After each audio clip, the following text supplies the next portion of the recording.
हमने linear combination पढ़ लिया था और लीनियर कॉम्बिनेशन के समय हमने पढ़ा था कि लीनियर कॉम्बिनेशन जो होता है फाइनाइट होता है, यानी कि linear combination is always a finite sum, यानी कि हम लिख सकते हैं LC इज फाइनाइट सम। और लीनियर कॉम्बिनेशन जो होता है ये हमें हेल्प करता है ये चेक करने के लिए कि कोई सेट आपका लीनियरली इंडिपेंडेंट है या डिपेंडेंट है। तो लीनियरली इंडिपेंडेंट और डिपेंडेंट किस तरह से उससे रिलेटेड रिजल्ट्स या थ्योरम है उसको हम समझ लेते हैं। तो अगर मैं देखता हूँ सेट फाइव, जिसको हम नॉन एम्प्टी सेट भी कहते हैं, इसको हमने कंसीडर किया है या डिफाइन किया है, इसको हमने लीनियरली इंडिपेंडेंट कंसीडर किया है। कोई भी सिंगलटन सेट जो होगा वो भी आपका लीनियरली इंडिपेंडेंट होगा अगर जो सिंगलटन सेट की एंट्री है वो क्या हो, नॉन जीरो वेक्टर हो। ये दो चीजें आप याद रखेंगे। अगर Li हमारा कोई सुपर सेट है, अगर हमारा कोई सुपर सेट जो है वो Li है, तो इसका जो सबसेट होगा वो भी क्या होगा, Li होगा। और इसी तरह अगर हमारा सुपर सेट LD है तो इसका सबसेट भी आपका LD होगा।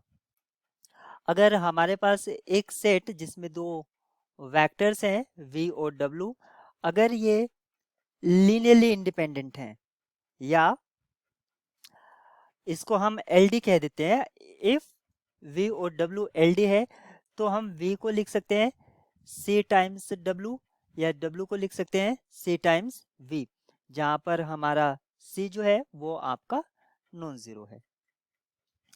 यानी कि एक को दूसरे के स्केलर मल्टीपल्स में हम लिख सकते हैं। इसको हम इफ एंड ओनली इफ में किस तरह से कहेंगे, one is scalar multiple of other, scalar multiple of other, ये हमारा LD के लिए हुआ। और अगर मैं इसको Li कहता हूं तो यहां पर क्या आ जाएगा, one is not scalar multiple of other. अगर कोई सेट है और उसमें जीरो कंटेन करता है तो वो हमेशा ही आपका LD होगा, क्योंकि हम लिख सकते हैं zero equals to linear combination of other vectors of the set. यानी कि अगर सेट जीरो कंटेन करता है यानी कि जीरो बिलोंग्स टू S, तो यहाँ पर जो S है वो आपका क्या होगा, LD होगा।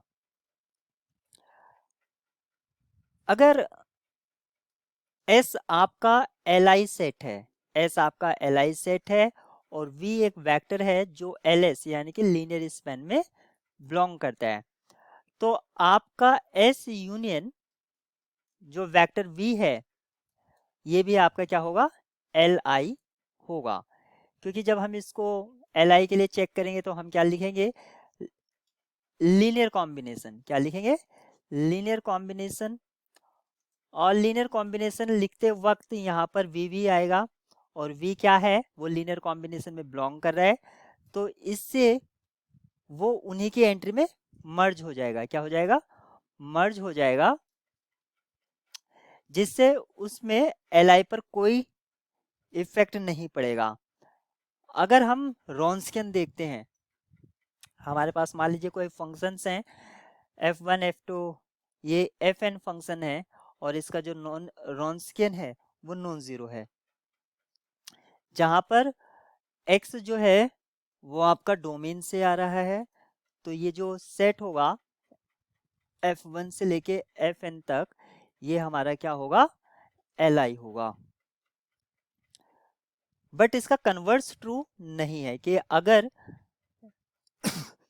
Li है तो रॉन्स्कियन जीरो होगा। Converse may not be true, converse is not true. तो ये हमारा लीनियरली इंडिपेंडेंट और डिपेंडेंट से रिलेटेड कुछ रिजल्ट थे जिसको हमने यहाँ पर पढ़ा।